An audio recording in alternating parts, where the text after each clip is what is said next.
Bigi sai bigi babban goro sai magogin karfi, a daɗe ana yi sai gaskiya.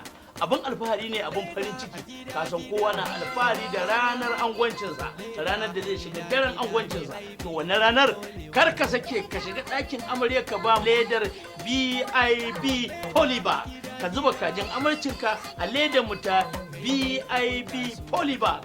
Ita ce leda mai ƙara danƙon soyayya, ita ce leda mai ƙara danƙon zaman aure, ita ce leda mai ƙara wa yara soyayyar iyaye da 'ya'yansu. Polybag, ledar da aka fi yayi a duniya ta yau. Polybag, leda mai aba alfahari mu gata da ƙwari da inganci. Ledar BIB Polybag, leda ce mai tambarin zakara. Ba mu da na biyu a duk faɗin Afirka. Ko da saurayi kaga kuɗin laifi maka yawa, kuɗin da zaka sa akwatuna, taho ka sai ledan mu ta BIB Polybag, ba za ka ji kunya gidan sadakanka ba, domin tana da ƙwari inganci. BIB Polybag za ka iya samanta a manyan shaguna na faɗin ƙasar nan. Za ka iya samun kamfanin BIB Polybag dawakin Dakata Industry kusa da gidan mai sikeli Dakata Kano.